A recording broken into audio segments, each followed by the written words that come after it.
The morning I signed the papers, my hand did not shake once.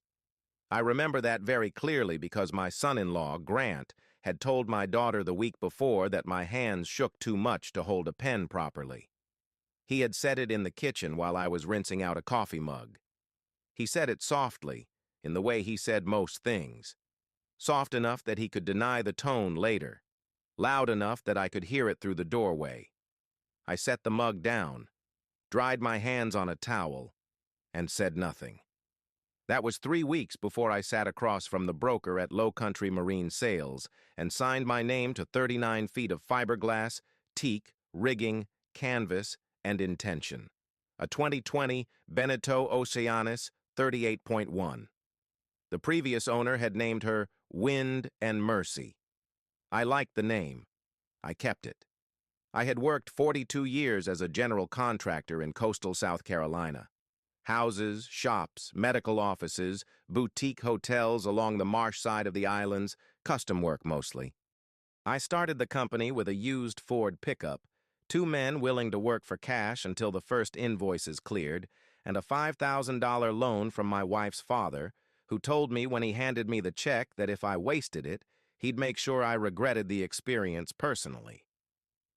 He died 12 years later, still convinced I had gotten the better end of that deal.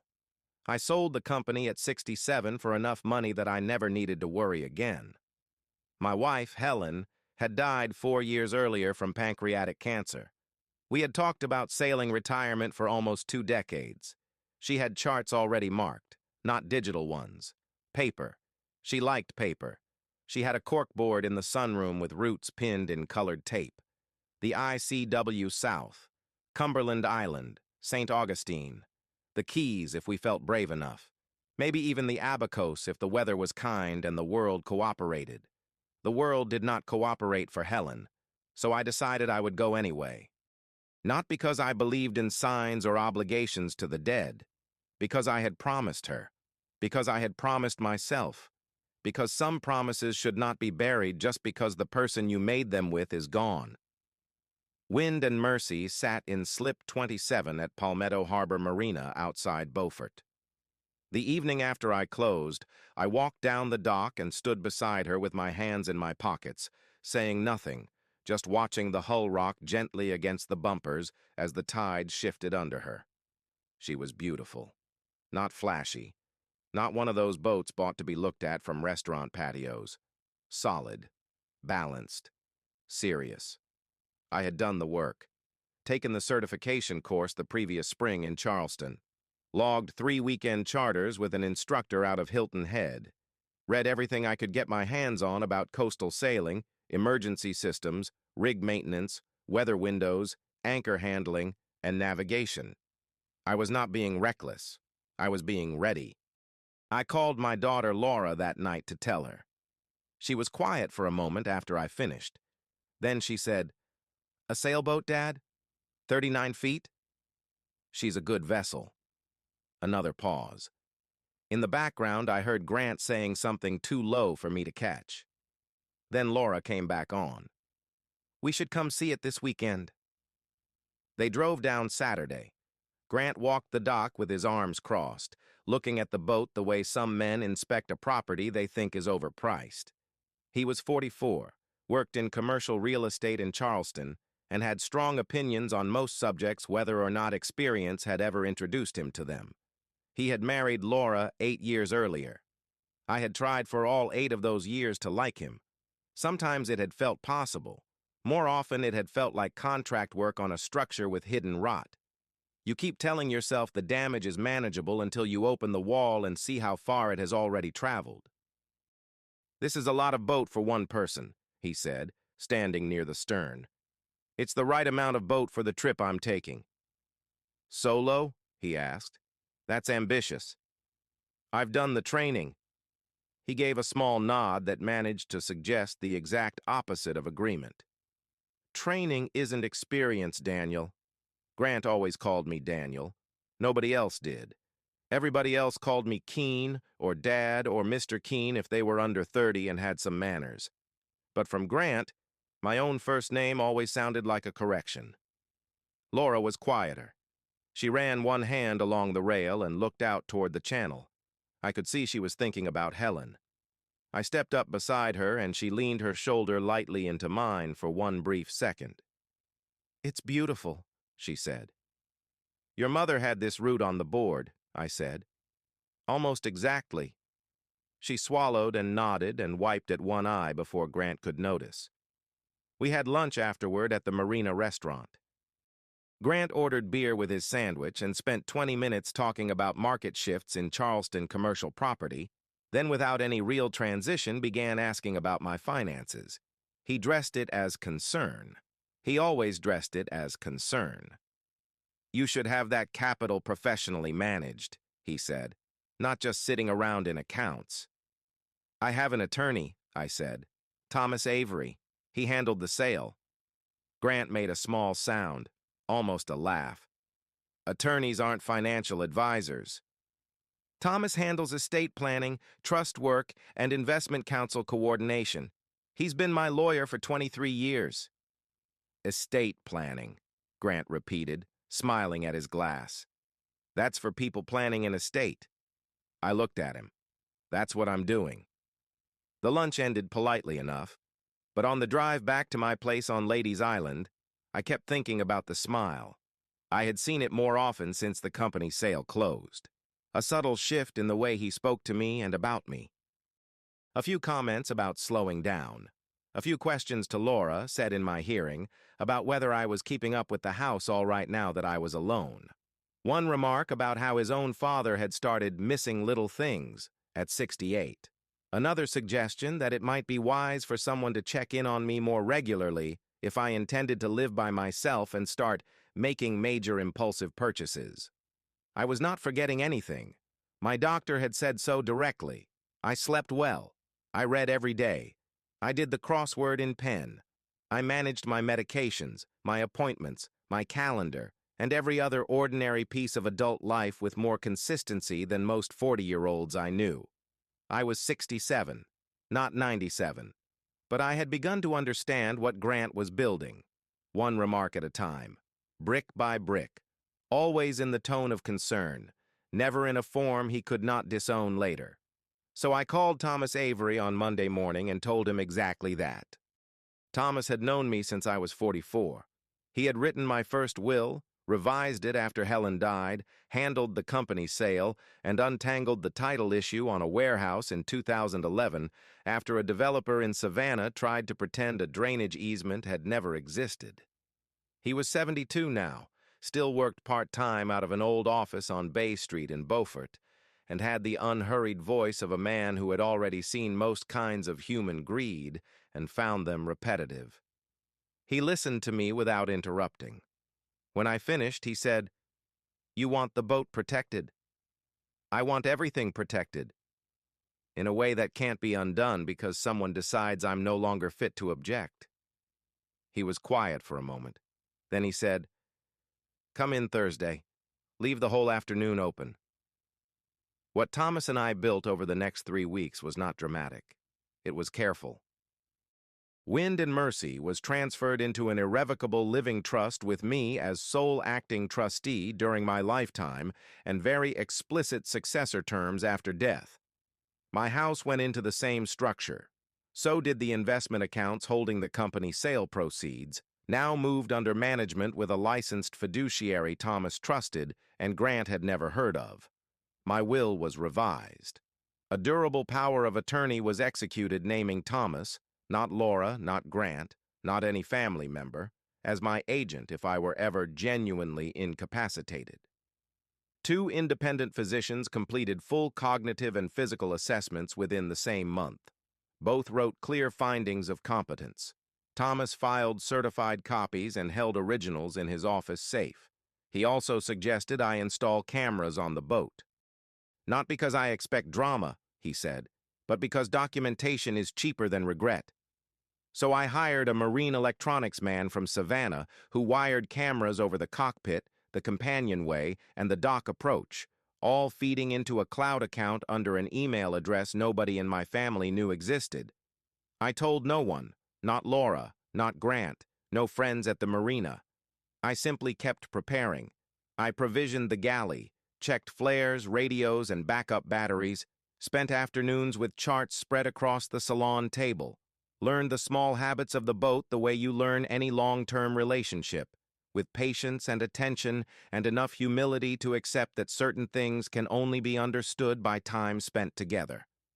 I planned to leave the first week of October. By then, the heat on the South Carolina coast had usually lost its appetite, and the charter crowds were thinner. The last week of September was when things changed. I came back from the marina one afternoon to find Laura's car in my drive.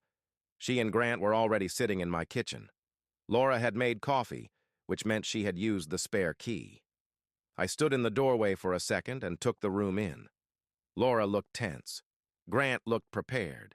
He had both hands flat on my kitchen table, the way men put their hands down when they mean to occupy a conversation before it begins. "We need to talk about the trip," he said. I set my keys on the counter. "All right. You can't do this voyage alone, Daniel. Not safely." "I can." He ignored that. "And frankly, several people who care about you have noticed some things." "What things?" He looked at Laura, then back at me. "Forgetting appointments. Repeating yourself. Barbara next door mentioned your garage door stayed open 3 nights in a row." "It stayed open once," I said. "The sensor failed. I replaced it." "The point," he said, "is that living alone, making large financial moves, planning an extended solo sail at your age, it raises legitimate questions about judgment." I turned to Laura. "Do you agree with this?" Her eyes went to her coffee mug. "Dad, I just worry, that's all. Grant thinks maybe it would be smart to have Dr. Belcher evaluate you, just to be sure." "I've already had 2 evaluations," I said. "My physician and a neurologist, both within the last month." Grant's expression changed slightly. He had not expected that. "By your lawyer's referrals?" "Yes." "That's not neutral." "No," I said. "Neutral would be 2 licensed doctors with no personal relationship to you, which is what they were." The room was quiet for a moment. Then Grant said, "We think you should postpone the trip until all this can be looked at more carefully."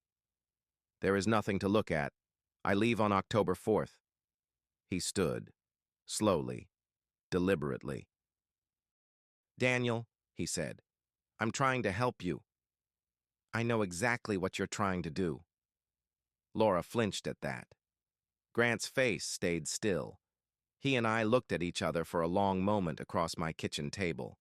Then he turned and left. Laura stayed behind.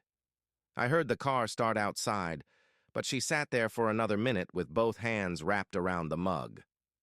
"He means well," she said finally, though it sounded like she was repeating a sentence she had already spent time convincing herself of.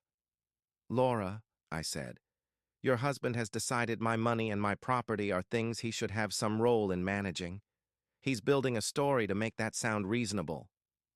Tears came into her eyes fast. "I don't know what to believe." "I know." I sat down across from her. "I'm not asking you to choose between me and him. I'm asking you to be careful what you sign and what you agree to. That's all." She cried then, quietly. When she left 20 minutes later, she hugged me at the front door the way she used to when she was 9 and had been frightened at school, but wasn't ready to say why. 3 days later, I arrived at the marina at 7 in the morning and found the cockpit locked from the inside. Someone had entered with a key to the companionway hatch. I went below and found 2 duffel bags of provisions missing from the forward berth.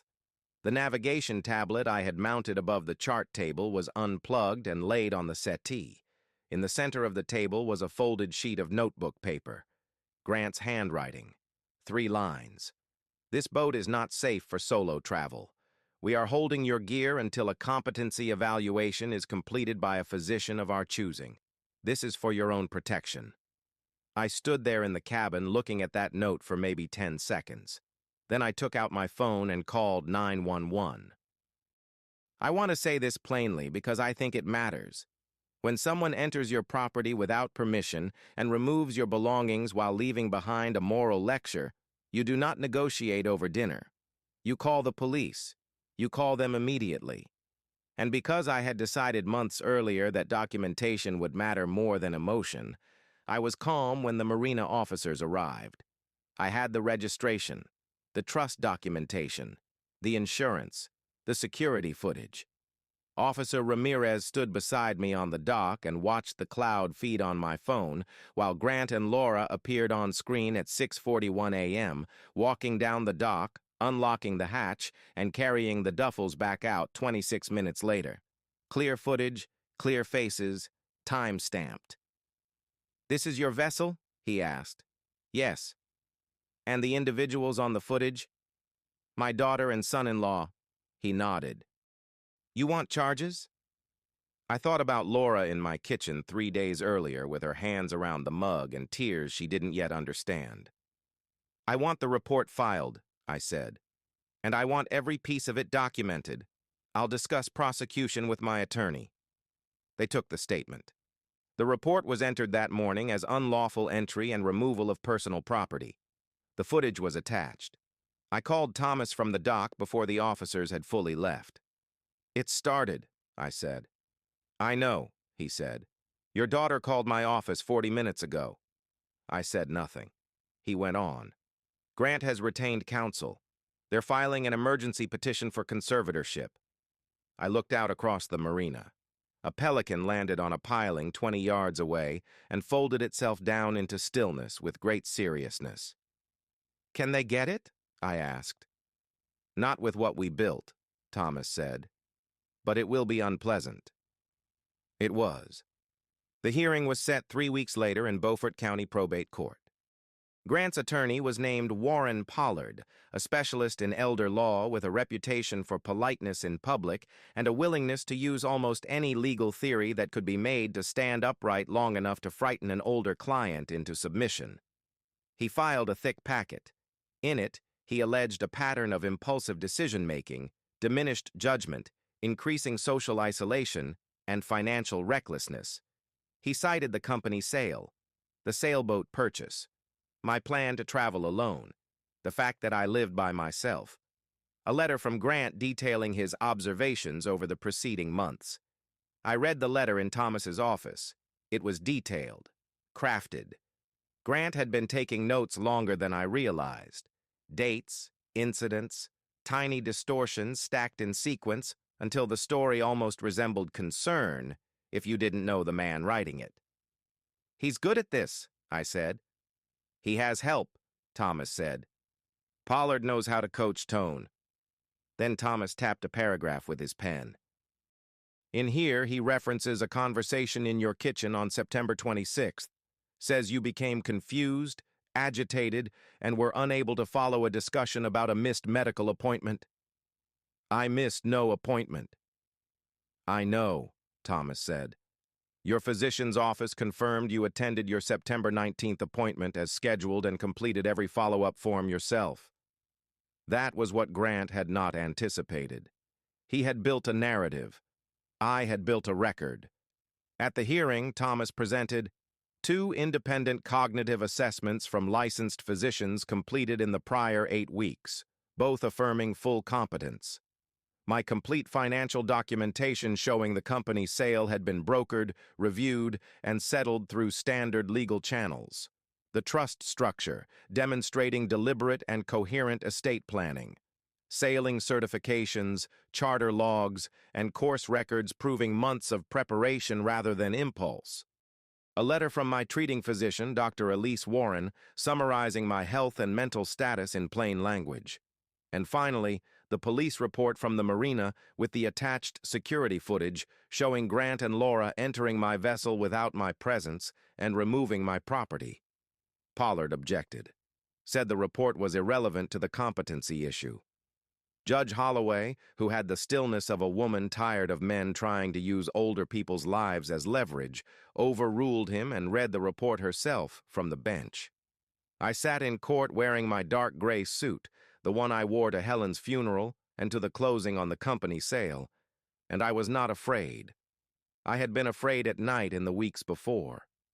I had lain awake more than once thinking about what it would mean if a court decided I was no longer competent to manage my life, to own my own property, to sail my own boat, to decide the shape of the years I had left.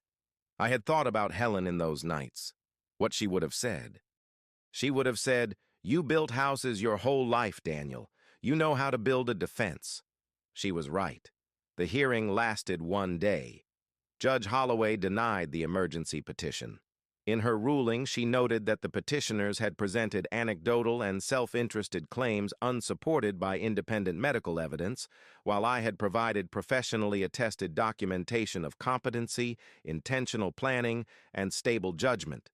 She further noted, in language I could tell she had chosen very carefully, that the timing of the petition immediately following the filing of a police report involving the petitioner's unauthorized entry onto the respondent's property raised serious questions regarding motive and good faith. Grant sat 3 rows behind his lawyer. I did not look at him when she read the order. I looked straight ahead at the state seal mounted above her bench and let the words settle in my chest one by one. Outside the courthouse, Thomas put his hand on my shoulder and said, "Go sail your boat." So I did. I left Beaufort on October 11th, 7 days later than planned. The delay had cost me some weather, but not enough to matter.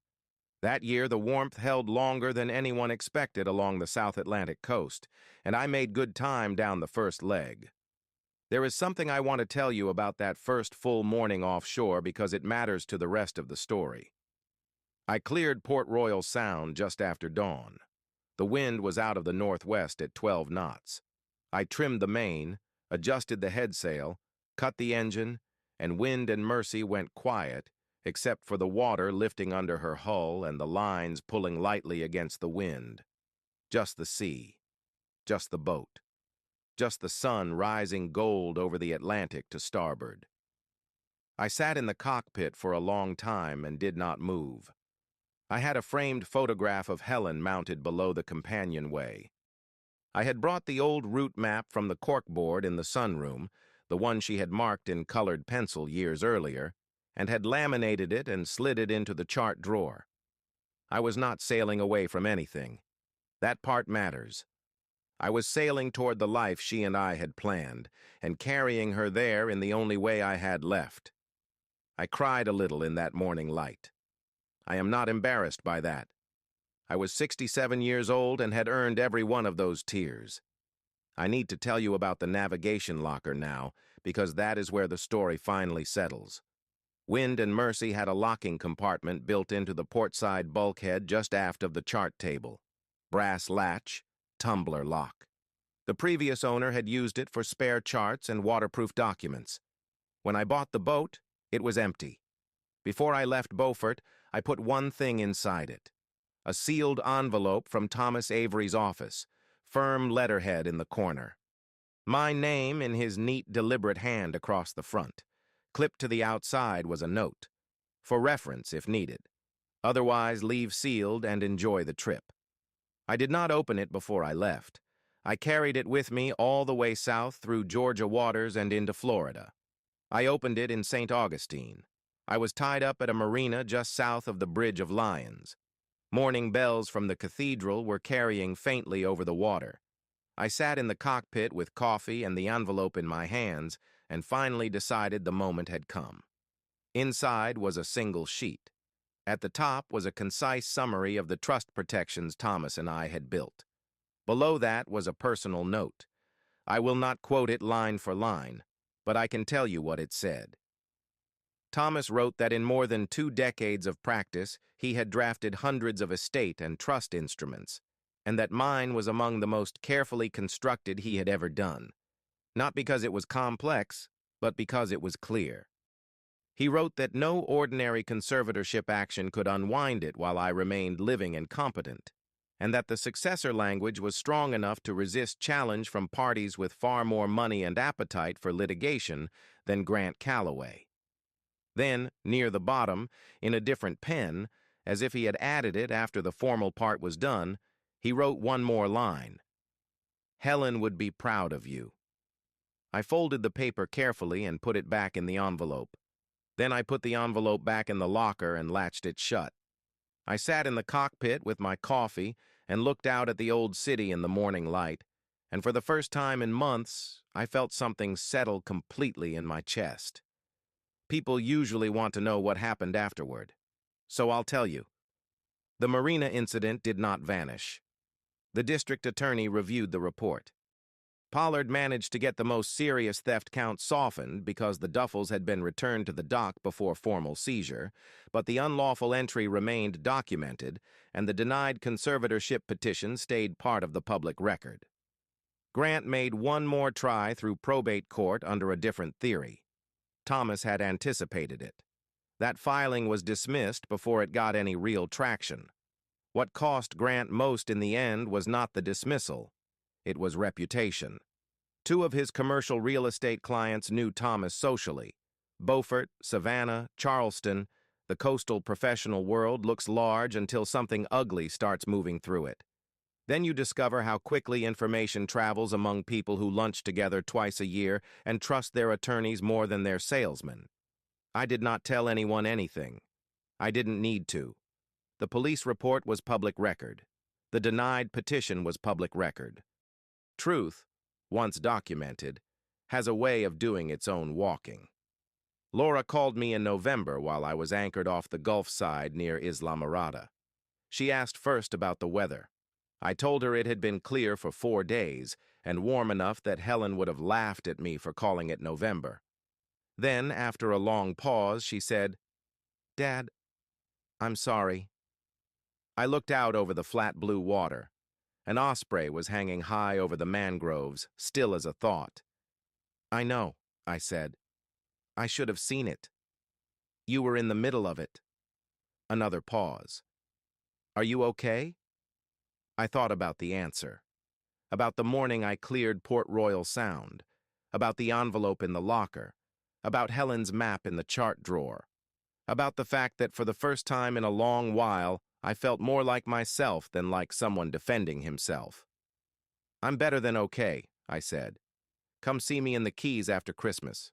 Just you." She laughed then. A real laugh. The one I remembered from before marriage and mortgages and carefully managed conversations. "Okay," she said. "I will." We talked for another hour. After we hung up, the osprey had found what it wanted and was climbing with it over the water toward the mangroves. People have asked me since what I would tell someone in my position. An older man, a widow, a person with assets, a parent whose children or in-laws start talking about safety in tones that sound more like valuation than love. I tell them this: build your protection before you need it, before the first strange remark, before the first concerned suggestion, before anyone mentions an evaluation or starts asking where all the money is sitting. Find a lawyer you trust. Get your documents written properly. Get your doctors on record. Keep copies where you control them. Do not assume that love will function as a legal safeguard. Sometimes it does. Sometimes it doesn't. Love is not evidence. Intentions are not enforceable. Paper is. And if someone ever walks onto your boat at dawn, takes your gear, and leaves you a note explaining why your own life is no longer yours to manage, call the police before breakfast. Do not negotiate. Do not soften it. Do not invite them to explain over dinner. Call the police, then call your lawyer. Wind and Mercy and I made the Keys by late November. One evening I dropped anchor in Blackwater Sound near Key Largo just as the sky was going impossible, purple, copper, and deep red at once in a way no photograph has ever fully captured. I cooked chicken and rice on the gimbaled stove, carried it into the cockpit, and ate under a sky turning from fire to stars. I thought about the day I signed the papers, about how my hand had not shaken once, about Grant sitting in rooms, taking notes on me, building his case, believing he was laying something permanent, about the envelope in the locker, about Thomas's last line, "You did everything right." And for once in my life, I understood that sentence in full. I had. Not because I was afraid, because I respected what I had built too much to leave it undefended. 42 years of work, 40 years of marriage, a daughter still finding her way back, a boat under me, a chart ahead, and enough life left to live exactly the way Helen and I had once planned. The stars came out one by one and then all at once. Orion rose over the black water. The boat moved gently on her anchor, the tide working beneath her hull with that old, indifferent rhythm the sea has always kept, untouched by the small greed of men who think ownership can be taken if timed properly. I was 67 years old. I was alone on my boat in the Florida Keys, and I was the freest I had ever been. I washed my plate, checked the chart for the next day's run, ran my finger along the route the way Helen used to do with her pencil on the paper map in the sunroom when we were younger and the future still seemed like a thing we had plenty of. Then I turned out the cabin light, and I slept.